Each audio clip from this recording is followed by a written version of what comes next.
Hello everyone, welcome to new lecture. आज हम इस लेक्चर में देखने वाले हैं रजिस्टर क्या होता है और उसकी क्या एप्लीकेशन है। इससे पहले के लेक्चर में हमने देखा था रेजिस्टेंस के बारे में, राइट। ये जो रेजिस्टेंस होता है ये काफ़ी सारे फैक्टर पे डिपेंड करता है। लेंथ रहता है, एरिया रहता है, एरिया ऑफ क्रॉस सेक्शन, उसके बाद रेजिस्टिविटी। और मैंने इसके कुछ और भी चीज़ें बताए थे जो सिमिलर टर्मिनोलॉजी है। रेजिस्टिविटी हो गई, कंडक्टिविटी हो गई, कंडक्टेंस हो गया। तो ये जो रेजिस्टेंस है, ये रेजिस्टेंस में वैल्यू कहाँ से आती है? वो जो वैल्यू आती है with the help of register. तो हम देखते हैं ये रजिस्टर होता क्या है, ठीक है। तो आपने ये देखा होगा काफ़ी जगह पे, बुक्स में या कहीं ना हर जगह पे आपने देखा होगा इस टाइप का कुछ सिंबल, ठीक है। ये एक टाइप का कार्बन रजिस्टर है, ठीक है। तो ये कितने टाइप के रजिस्टर होते हैं, उसके क्या एप्लीकेशन होते हैं, हर चीज़ मैं डीपली बताता हूँ यहाँ पे, ठीक है। सबसे पहले अगर मैं रजिस्टर को क्लासीफाई करूँ, वो दो अलग अलग वे में क्लासीफाई होगा। पहला होगा लीनियर, दूसरा होगा नॉन लीनियर। अब ये लीनियर क्या है और नॉन लीनियर क्या है? लीनियर वो जो ओम्स लॉ को फॉलो करेगा, नॉन लीनियर ये ओम्स लॉ को फॉलो नहीं करेगा। ये वोल्टेज और करंट के अकॉर्डिंग चेंज होगा, बट ये ओम्स लॉ को फॉलो नहीं करेगा, ठीक है। आइए देखते हैं इसके क्या क्या टाइप्स हैं। अगर मैं नॉन लीनियर की बात करूं तो इसके कुछ एग्जांपल है, लाइक थर्मिस्टर। ये थर्मिस्टर क्या होता है? बेसिक में अभी बताता हूं, डिटेल में नहीं जाऊंगा। थर्मिस्टर एक टू टर्मिनल डिवाइस है जो कि जिसकी रेजिस्टेंस टेम्परेचर पे डिपेंडेंट रहती है, राइट। उसके बाद मैं बात करता हूँ फोटो रेजिस्टेंस सेम, लाइक जैसे थर्मिस्टर का जो रेजिस्टेंस है उसके टेम्परेचर पे डिपेंड करता है, उसी तरीके से फोटो रजिस्टर का जो रेजिस्टेंस है वो डिपेंड करता है इल्यूमिनेशन पे, मीन्स लाइट की इंटेंसिटी पे। देन आफ्टर हम आते हैं और एक वेरिस्टर। ये वेरिस्टर एक टाइप का सेमीकंडक्टर रेजिस्टेंस है, like similar to PN junction diode है, ठीक है। ये जो है लाइक जब रिवर्स बाइस में रहता है और एक वेरी कैप है, उस तरीके से ये काम करता है। इसको हम काफ़ी डिटेल में पढ़ने वाले हैं जब हम बेसिक इलेक्ट्रॉनिक्स पढ़ने वाले हैं, जिसमें स्पेशल पर्पस डायोड के बारे में पढ़ेंगे, ठीक है। ये जो थर्मिस्टर है या फोटो रजिस्टर है, ये सब ये मोस्टली जो यूज होता है वो होता है ट्रांसड्यूसर एप्लीकेशन में। जब हम ट्रांसड्यूसर पढ़ रहे होंगे या फिर आप जब पढ़ोगे ट्रांसड्यूसर, तो उसमें ये सारी चीज़ें के बारे में काफ़ी डेप्थ में आप पढ़ रहे होंगे, ठीक है। अभी नेक्स्ट हम आ जाते हैं लीनियर में। अब अगर मैं लीनियर रजिस्टर की बात करूँ तो लीनियर में दो टाइप में हम इसको डिवाइड करने वाले हैं, एक वेरिएबल में करेंगे और एक फिक्स में करेंगे। अभी वेरिएबल क्या होता है ये पहले देखते हैं। मैं आपको इमेज यहाँ पे शो कर देता हूँ, उससे आप अच्छे से रिलेट कर पाओगे। वेरिएबल मीन्स कि ये जो आप देख रहे हो रजिस्टर, ये जो टाइप ऑफ रजिस्टर देख रहे हो, और भी होते ट्रिमर होते हैं वगैरह वगैरह, ये सारे जो है ये आते हैं लीनियर में। अब ये वेरिएबल रजिस्टर कैसे, मतलब इसको हम क्यों कहते हैं वेरिएबल रजिस्टर, हम पहले ये देखते हैं। आप जो इसको देख रहे होंगे इसको हम बोलते हैं रिहोस्टेट, ओके।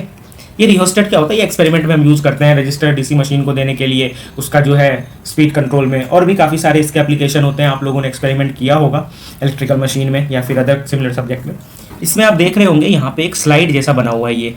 ये जो पोर्शन है, इस पोर्शन को हम इधर या इधर स्लाइड कर सकते हैं। इसको स्लाइड करने से क्या होता है, इसकी जो वैल्यू है रेजिस्टेंस की वो कम ज़्यादा होती है। अकॉर्डिंग टू ये कुछ इस तरीके से इसमें वायर बॉन्ड रहता है।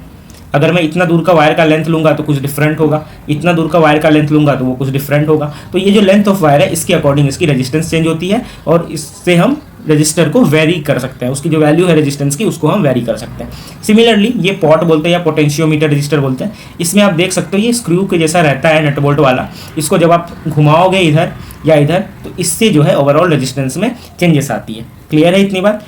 और अभी हम देखते हैं फिक्स रजिस्टर। अगर मैं फिक्स रजिस्टर की बात करूँ, इसमें बेसिकली 3 टाइप्स होते हैं फिक्स रजिस्टर के, ठीक है। यहाँ पे मैंने कुछ ज़्यादा लिख दिया जिसके चलते ये दिख नहीं रहा होगा, सेम इमेज है यहाँ वाली। इसमें पहला होता है हमारा कार्बन रजिस्टर, ओके। पहला होता है हमारा कार्बन रजिस्टर। दूसरा जो होता है हमारा वो होता है वायर बॉन्ड। तीसरा होता है हमारा फिल्म टाइप, जो पहले से यहाँ पे लिखा हुआ है। अब हमारा जो लेक्चर है इसमें जो क्वेश्चंस जो आते हैं खास करके फिक्स रजिस्टर के ऊपर आते हैं, ये तीनों के बारे में कंपैरिजन या तीनों की अलग अलग टाइप्स के बारे में पूछे जाते हैं, रिस्पेक्टिवली एडवांटेज एंड डिसएडवांटेजेस यहाँ पे पूछे जाते हैं, ठीक है। फील्ड टाइप के काफ़ी सारे सब टाइप हैं। मैं वैसे ये जो पूरा लेक्चर है, ये पूरा लेक्चर का एज इट इज जो ये पीडीएफ है वो, और साथ ही साथ जो इन्फॉर्मेशन है डिटेल में, यहाँ पे तो मैंने बस थर्मिस्टर के बारे में बताया है, इसका डिटेल सारी चीज़ मैं एक ब्लॉग में लिख दूंगा, लिंक नीचे डिस्क्रिप्शन में दे दूंगा, आप वहाँ से चेकआउट कर सकते हो, वहाँ से आप उसको रीड कर सकते हो, अपना नोट्स अच्छे से बना सकते हैं, ठीक है। तो अभी हम देखते हैं ये। और इसके अलावा एक और रजिस्टर होता है जिसको बोलते हैं सेमीकंडक्टर रजिस्टर, लाइक वेरिस्टर है वैसा ही टाइप का होता है, जो माइक्रो इलेक्ट्रॉनिक सर्किट में यूज होता है। आपने कभी ना कभी पीसीबी सर्किट देखा होगा, पीसीबी सर्किट में आपने देखा होगा कि बहुत छोटे छोटे कंपोनेंट रहते हैं इस टाइप से, वहाँ पे भी जो रजिस्टर यूज होता है, ठीक है। अब हम कंपेयर कर लेते हैं कार्बन, वायर बॉन्ड और फिल्म रजिस्टर को, ठीक है। आप चाहे तो इसका स्नैपशॉट भी ले सकते हो। ठीक है, अभी आगे बढ़ते हैं। सबसे पहले यहाँ पे मैंने जो पर्टिकुलर लिया है मटेरियल यूज कैसे रहे, क्या होता है उस पर्टिकुलर रजिस्टर में, क्या उसके एडवांटेजेस है, क्या उसके डिसएडवांटेजेस है, और उसकी पावर रेटिंग कितनी है। ठीक है, तो इसके अकॉर्डिंग मैं यहाँ पे क्लासीफाई करने वाला हूँ ये रजिस्टर को। सबसे पहले मैं बात करता हूँ कार्बन रजिस्टर की। कार्बन रजिस्टर जैसे नाम में ही मेंशन है कार्बन, तो ये ऑब्वियस सी बात है कार्बन डस्ट या ग्रेफाइट पेस्ट से बना हुआ रहता है। फिल्म रजिस्टर की अगर मैं बात करूँ तो ये खास करके मेटल ऑक्साइड पेस्ट रहता है, लाइक निकल वगैरह का। ठीक है, उसके बाद मैं बात करता हूँ वायर बॉन्ड रेजिस्टेंस का, तो ये निकेल क्रोमियम अलॉय का बना हुआ रहता है, क्योंकि इसकी काफ़ी लो टेम्परेचर कोएफिशिएंट है। अगर किसी चीज़ की टेम्परेचर कोएफिशिएंट हाई रहेगी कोई भी रजिस्टर का, तो जैसे जैसे उसमें टेम्परेचर बढ़ते जाएगा उसका जो है रेजिस्टेंस की वैल्यू भी बढ़ती जाएगी। अगेन वो हाई रेजिस्टेंस के चलते और भी ज़्यादा टेम्परेचर बढ़ेगा, अगेन एंड अगेन वो काफ़ी ज़्यादा हीट हो जाएगा और वहाँ से वो मेल्ट हो जाएगा। तो इसलिए जो है वायर बॉन्ड रेजिस्टेंस में हम लो टेम्परेचर कोएफिशिएंट का यूज करते हैं ये। उसके बाद हम आते हैं एडवांटेजेस में। कार्बन की अगर मैं बात करूँ, अगर मैं इस तीनों रजिस्टर में अगर बात करूँ, सबसे जो ज़्यादा छोटा जो साइज़ का होता है वो होता है फिल्म रजिस्टर। ठीक है, और कार्बन रजिस्टर भी स्मॉल साइज़ का होता है, लाइट वेट का होता है। ठीक है, ये काफ़ी हाई वैल्यू ऑफ रेजिस्टेंस की दे सकती है। आगे नेक्स्ट लेक्चर में हम देखने वाले हैं कार्बन रेजिस्टेंस का कलर कोड, उसमें आप देख पाओगे कि कितनी कितनी वैल्यू रहती है कार्बन रजिस्टर की।